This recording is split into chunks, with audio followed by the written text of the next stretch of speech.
Welcome back. You're watching the Power Breakfast Show. This morning, we want to talk about the Voter Education Week, which I've been told is very, very important and it's not too early to happen. And to help us understand what it is about, we're hosting the CEO of IEBC, Mr. Ezra Chiloba Simuyo, together with the chairperson of IEBC as well, Muthoni Wangai. Any questions you have for them, 22422 is our SMS line, or you can get us on our social media platforms. Our Twitter handle is @Citizen TV Kenya. The hashtag is Power Breakfast.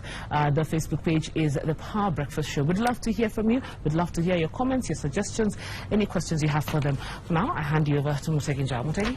Good morning, ladies and gentlemen. Good morning. Good morning. Ezra, you are new to this job. I suppose you have never appeared in this TV, maybe other stations. This is the first time here. Actually, I had a live interview. Okay. The first time. First time. Citizen. Now, voter education this week. One would want to know, voter education. We have been voting since 63. What education do we need? What justification is that? Okay. Well, thank you very much, Mr. Mutegi. IBC is launching Voter Education Week, and actually we are saying Voter Education Week in the sense that our focus is on the Kenyan voter.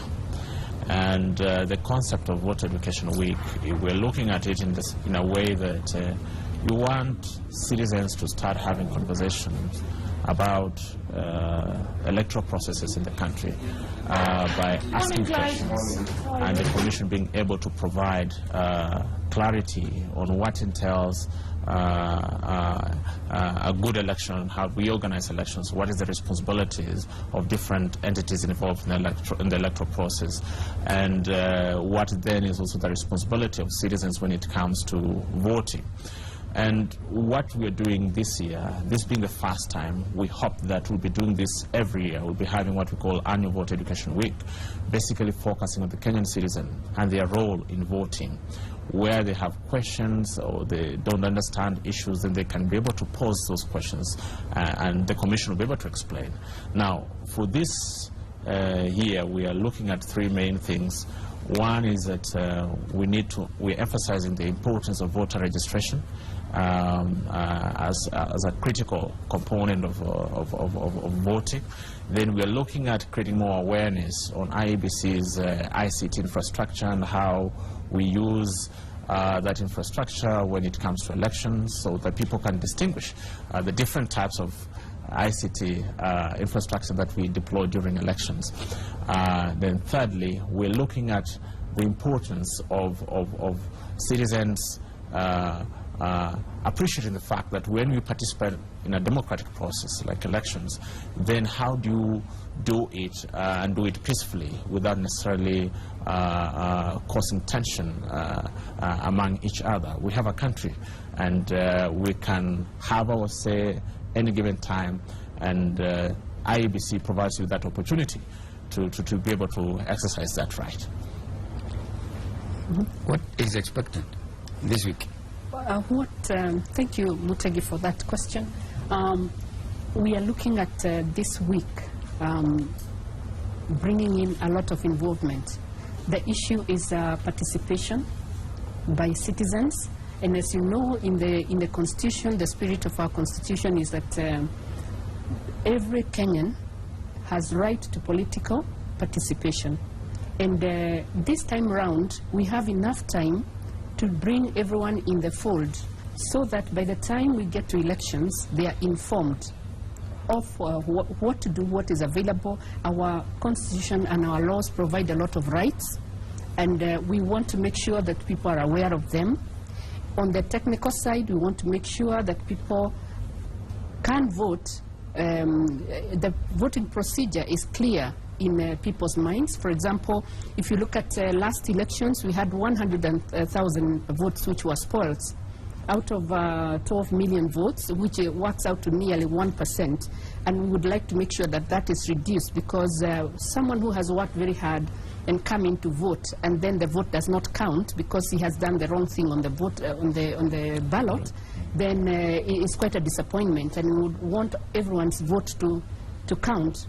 Now, but the big picture is that we want people to be involved, people to take part, people to know certain things which they, if you want to be fully participate in the elections, that you must do just like you do in every other activity. For example, if you want to harvest maize in September, you must plant in March. Now, if you want to run for elections in 2017, you should know certain things now so that you can be able to do them. One is if you want to be a candidate, what do you require now? One is another thing, like we saw in the last election, a lot of people didn't know how they get into the party list. We had a lot of people who could qualify, for example, from the people with disabilities, women who wanted to be part of the party list. They have done a lot of work for their parties, but they were not on the party list. They need to know that in order for you to be in the party list, you must work with your party. So you must be a member of a party. And there are limitations in terms of calendars. So my question is, this week, what will happen? Where are you? And how are you doing it? Yes, to answer that, this exercise has been carried out across the country in all our 290 constituencies. We have deployed officers from our regional offices to constituency level, and what we're doing is that we are liaising with the local government, that is county governments, as well as other actors on the ground, to be able to facilitate public sessions where citizens come and we share information. We also have programs for schools in some of the constituencies where we go and interact with the school children so that they can also start appreciating the democratic process and what it means for them in the country. What we are doing also is setting up exhibition centers where people could also come and interact with the ICT infrastructure, looking at the different types of ICT that the Commission uses. For example, when you talk about BVR, what is BVR? And what is the results transmission system? What is the electronic voter identification system? So that people can also appreciate, they can distinguish. When people talk about BVR failed in the last elections, what do they really mean? According to the Commission, actually, BVR worked 100%. What did not work well is identification, and there's a separate technology that was applied. And perhaps we can also explain to them what we are doing for the future. Then the other bit is that we're also offering on-site service delivery, the Commission services. That is, if you want to register as a voter during this week, you can actually show up during those meetings, and there'll be someone waiting for you there to be able to register you. We're also using the opportunity to clean the register. If you have information about somebody who is dead and or who is not supposed to be on the register, that information then can be received on that during this week, so that we do many things, achieving many things at the same time. So we're all over the country, and we're working with partners on the ground to do this kind of work that we do. Yeah. Which means you are in every constituency. 290 constituencies across the country. But, well, people cannot go to a constituency headquarters for that. People normally know their polling station, and you are definitely not to the polling station. That's where people go. Yes, you know, this is... You're asking people to move to some place. Yeah, we're asking people to come to the constituency centers. Yeah. And what also is happening is that our officers at the region have been able to identify convenient centers. So you might be in the same constituency, but within that constituency, activities are happening in different places, depending on the strategic value of that particular center. So not necessarily within the polling station, but is at centers that can bring in more people. So yeah, this is it's not like voting where you have to go to a center, a polling center, but it's an awareness week.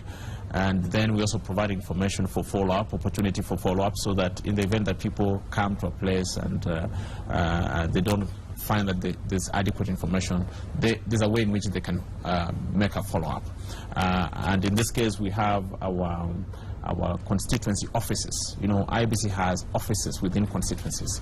So then, in the event that the people they don't find that they've been reached, then they have an opportunity also in the course of the week to go to our constituency offices to be served during this week. How are you motivating people to go there?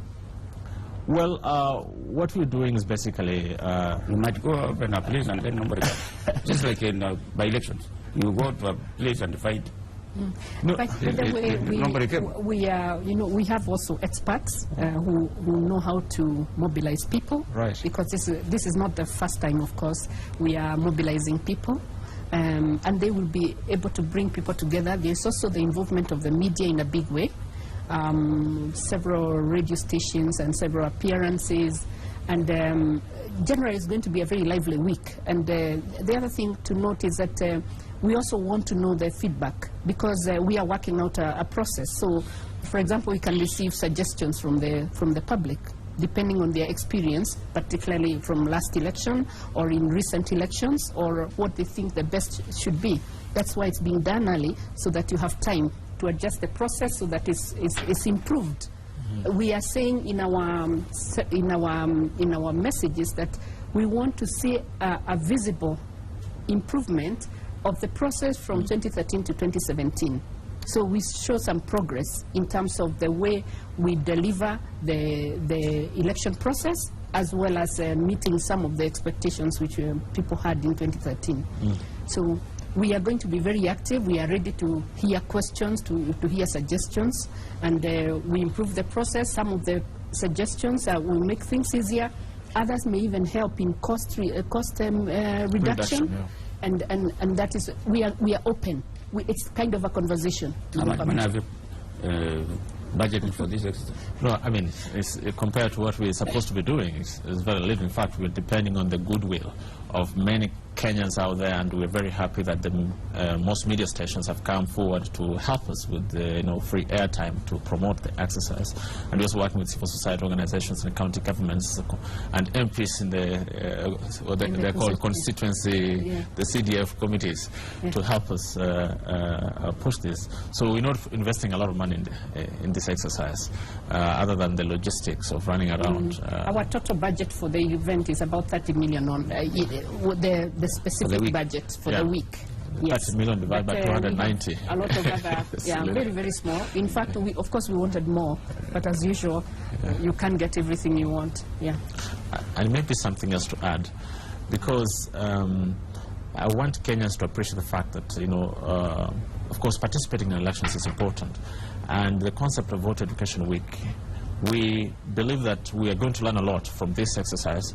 Then the one we're going to do next year, what we're looking at is a time when even political parties can participate.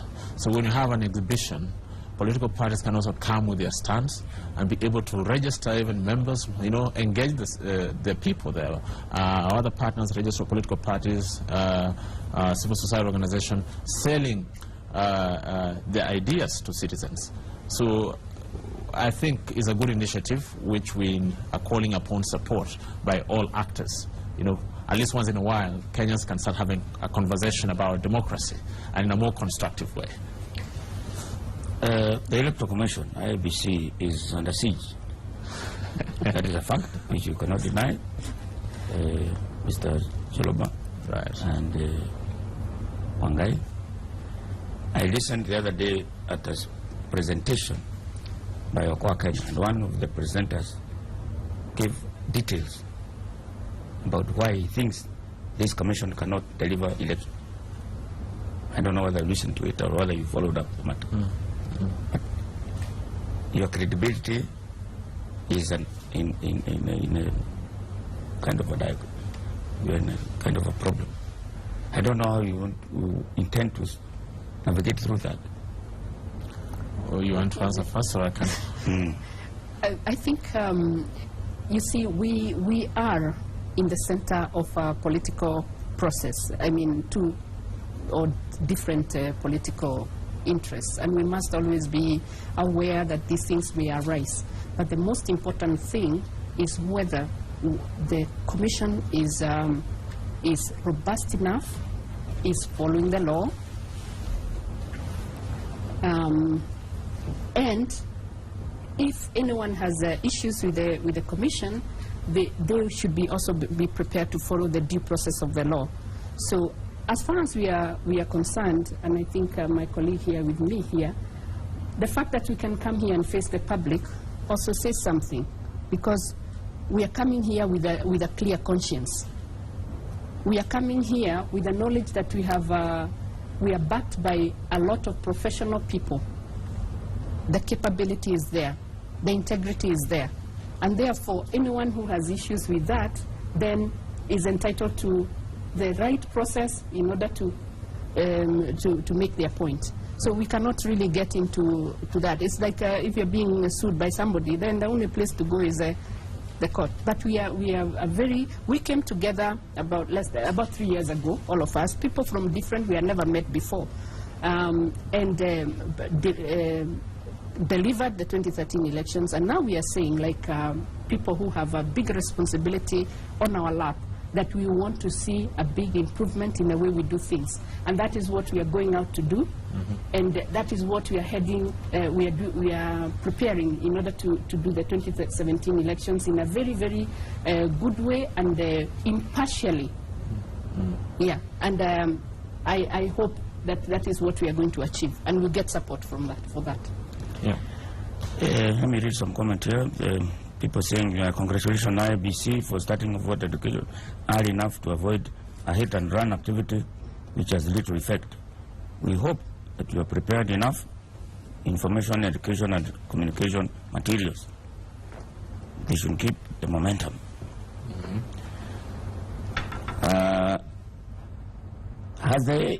Have you put in place what is required in terms of materials and personnel?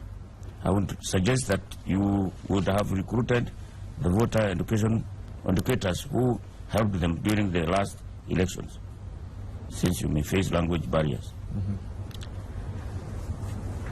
Yeah, I think that's a good point.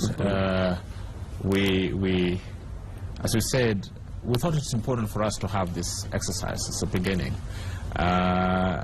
And it's right that, during every election or during voter registration, what we've been doing is that we engage temporary staff at the constituency level. We call them voter educators or mobilizers, who then reach out to locals, asking them to come and participate in the electoral exercise. This time around, we are not able to do that, partly because of budget constraints, but we are looking to the future, trying to see how we can improve on this. And I think those comments are very much welcome. You have an issue with the budget.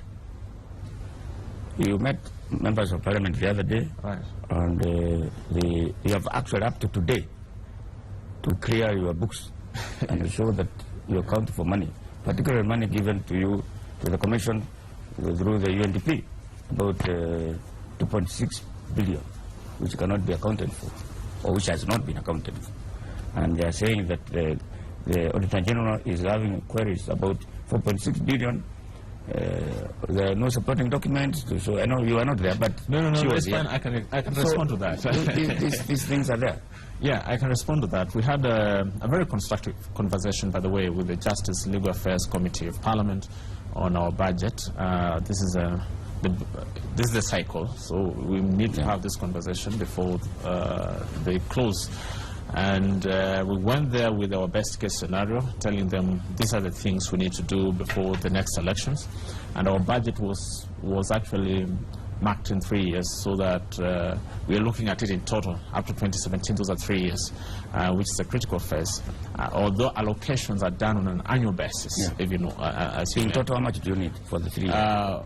We are estimating about 43 billion over a period of 3 years, and that includes voter registration, acquisition of new ICT infrastructure, and also building the institutional capacity of IEBC, including acquisition of an office block for ourselves to ease the operations of our business. Now, when we met the Justice Legal Affairs Committee, we explained, and they understood us.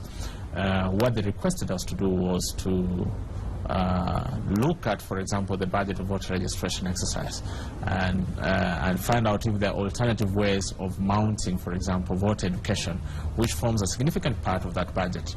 So they told us to go back and see if we can look at alternative ways other than the most expensive or the conventional way of doing it, which is media and, media adverts, which was good. We are going back today.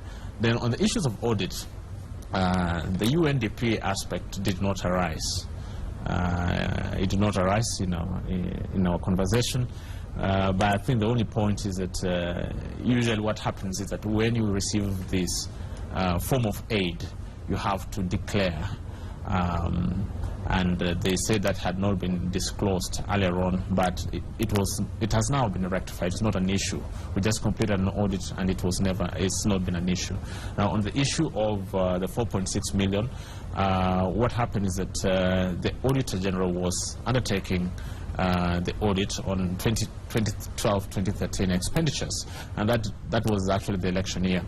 So what happened is that some documents were not availed. They were not available at the headquarters. They were actually at our regional offices. We have 17 regional offices. And during the process of auditing, it happened to be that it was not possible to bring the documents to headquarters. Really not possible, but here is one of the accounting principle, auditing principle, that an audit should take place as close as possible to where the transaction happened. So at that time, the logistics did not allow the Auditor General to actually go out in the field, but that has since been sorted out. So what Parliament wanted was to just get a letter from the Auditor General saying, yeah. Has the matter now been resolved? Because we are up to today. So it will be sorted out. The issue? Yes, no, that was Thursday last week. Yeah. So today is the day we are expecting that letter. And as far as we are concerned, we're in good books with the Auditor General. And he has to just issue us a letter to Parliament for that purpose. And also to correct the perception that Parliament actually denied us. They did not, actually. They just said we have to ensure so that before they appear before they present the report to the budget committee of Parliament, then they must have all these facts together, and that's why they said we respond by today. You said part of the budget requirement is that you want to acquire new ICT infrastructure. Yes. Which means what? That the one that we acquired last time is not there, or you want to upgrade, or what? What does it mean? We want to upgrade our ICT infrastructure, and more so on the one on voter identification, the ones that cause a lot of queues on the election day.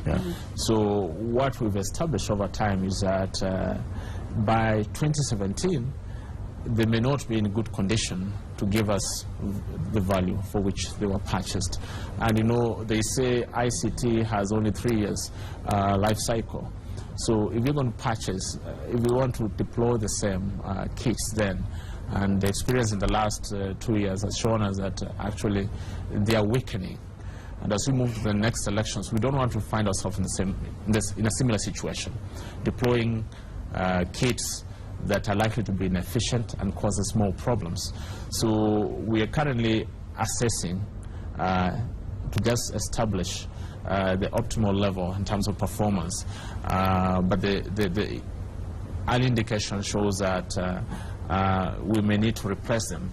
Now, critical things inform that. One is power. The EVIDs, we have two types of voter identification kits. We have one which is laptop-based, another one is handheld, a small one, and we've used this quite often during our by-elections. Now, these laptop kits, what has been happening is that every time you deploy, you must have backup batteries. And on average, you need 6 batteries per laptop for you to be able to work over a period of 10 hours on the election day. And those failed last time? Last time we had more challenges than just batteries. There were so many other challenges around that. But now, for it to work, you need 6 batteries, okay? So the question is whether we just buy new batteries or we buy the entire kit. If you look at the cost benefit, you're more likely, you're better off perhaps acquiring new kits. For the EVIDs, for the handheld, what you require 3 batteries on a day, okay? And as we've been using them over by-elections, we also discover that the discharge rate is also increasing over time. So that means they actually die, okay? So we are saying that for us not to repeat the same situation we were in 2013, we first of all have to be satisfied by the ICT kits that we are deploying during elections. And we also mentioned this, that other than just acquiring those kits, we need to engage the public on it. Let them appreciate, understand what it is and what it means for them. How does it work? Which education actually missed out last time, so that today people talk about BVR confusing with EVID, and sometimes confusing BVR with the results transmission system. So that public awareness on ICT is going to be critical. I don't know. Maybe I can just add that there has been a comment about the issue of power and the fact that we use primary schools as our voting polling stations. Yeah. And there is this issue that most of them will have power in the future. But the power is very, very unreliable. In fact, we were last week but one at Kabete. Yes. And it has the power, but come the crucial time, the power kept on going.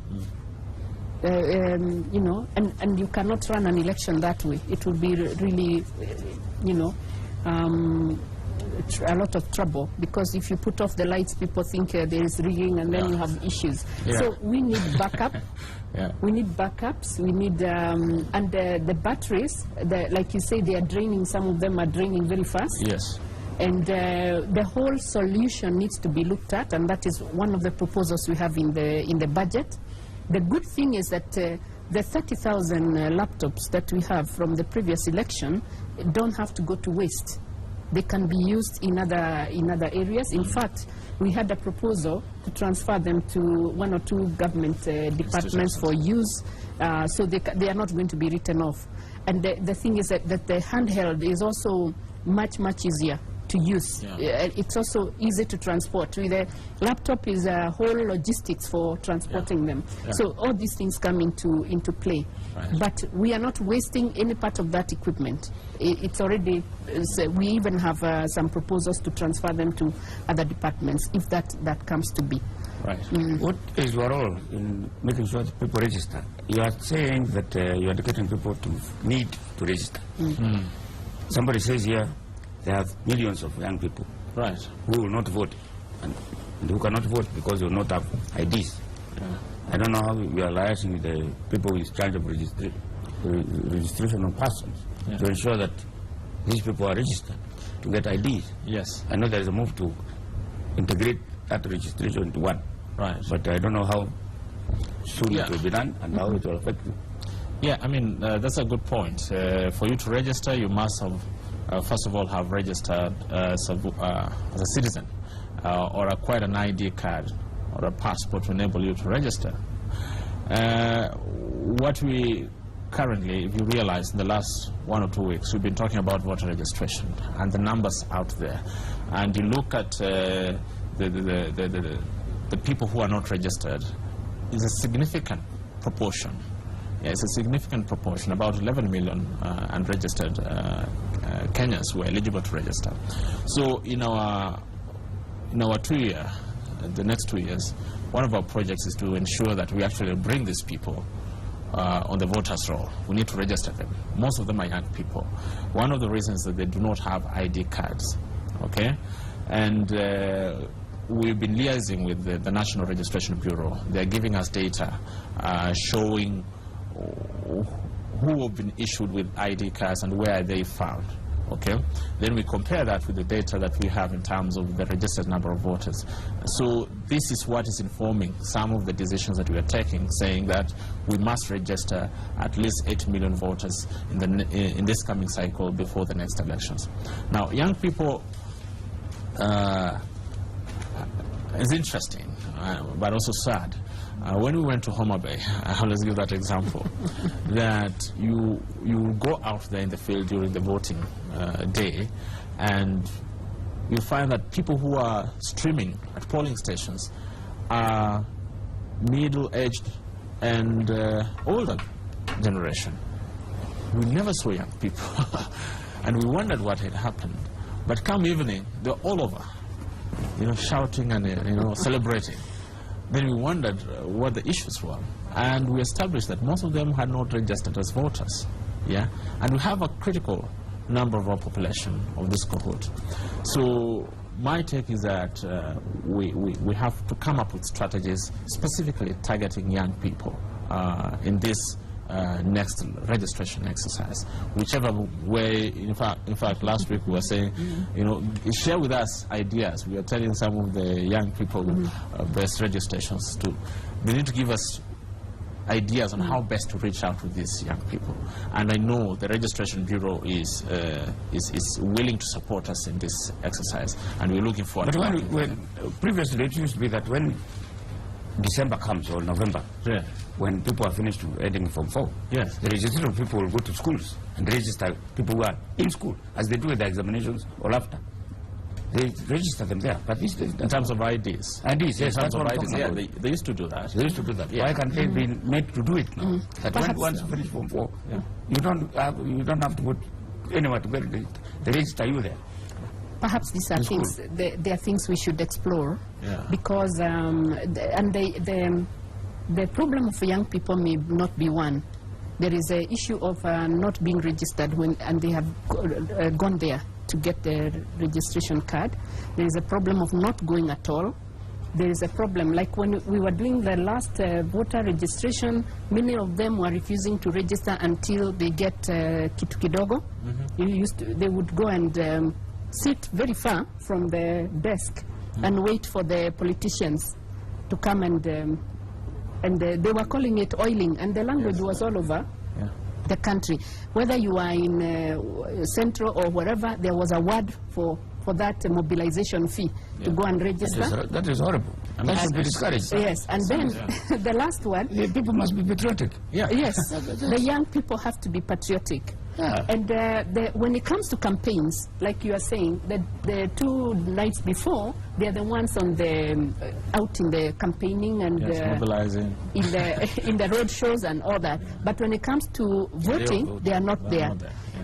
Of course, there is also the issue of drink and all that. So I think it requires its own strategy. That is making sure the young people come in. And they are a huge number. If you look at even the statistics in terms of those people who voted, the ratio of young people in the population versus the voters, sorry, is quite low. And we really need to engage them. And it is a very big benefit to this country to engage the young people, because if you know even things like violence, they come from, normally they are propagated through them. So if we bring them into the fold, we are likely to get a much more peaceful election. Yeah. And perhaps, Mutege, one important thing is that for us to succeed, it's not really the responsibility of the IEBC alone. We have to look at all actors. I think the most neutral thing here is, if we all support voter registration. In terms of managing elections, that they can leave it to us. And we are looking at political parties and the politicians out there. How can they reach out to their potential voters? Because they can only succeed to the extent that they've been able to mobilize them. So we're now seeing a more constructive conversation between ourselves and members of parliament and some political parties in terms of why it's important to mobilize people to register, and they're willing to go out. Perhaps we need to invest in that relationship much more, and also other actors out there to help us get the young people on board. What are you doing about corruption? Corruption, not high level, the one which I put people in court. I'm talking about the one in the countryside. And it has been mentioned here in the report I was reading. As corruption. Procurement, small scale, like hiring vehicles. I know of vehicles which never was driven for 10 years, but they were used to carry material. Right. As far as the Electoral Commission is concerned, this vehicle transported material so and so, whatever number, but that pickup never was driven. The same thing when it comes to procurement of timber and the construction of polling stations. That is rampant. There's a very important point, Samutegi, and let me mention this. There are two things. There's managing the elections, but also there is a way in which you have to build an institution that can give credibility to that election. And when we're talking about an institution, it's not just about the face in terms of the commissioners. You see the commissioners and you're hitting hard at the commissioners. No, the Electoral Commission is, in Kenya, for example, is a team of 850 staff members, okay? What we're trying to do is looking at those experiences, what really happened in 2013. How come we had a lot of loose ends in terms of procurement and financial management? Yeah, and what we've established is that our systems of procurement were not as robust, okay? And even as we are looking into the next elections, we are saying we must, as managers, build an institution called IEBC. And building an institution entails putting in place systems that are responsive to the issues that you are mentioning, systems that are going to enhance greater transparency, and also building the capacity of staff who are managing these processes to ensure that they're more accountable. Look, we have already identified some of those weak areas, and what we're doing is either holding the individuals responsible accountable or putting in place measures to ensure that they do not happen again. And it starts all the way from budgeting process, and then, of course, developing your procurement plan, having defined your needs clearly and when you want to acquire them, and creating more awareness among staff members on how these things ought to go. And today, as we speak, we've hired a new deputy chief executive who is well versed in issues of quality assurance and compliance issues. And who is that? He's called Marjan Hussein Marjan. He's an excellent guy. He's worked with the Telecoms Kenya for about 20 years and just doing those things. So his coming on board is to help us strengthen our system. Same as getting on board a new finance director who has wide experience in terms of public sector management, and and of course we have a new ICT director. So what we're trying to do is to build a new team mixed with the old, in the sense that the old will give you experience. The new team is expected to give you a bit of ideas. Is that going to give court as switch them against you? Is that going to help? I don't think they have much beef about the staff. The staff? They have a beef with the commissioners. That's largely, I think, what they do. But when we have a conversation, sorry, Commissioner. Let me just finish that. Yeah.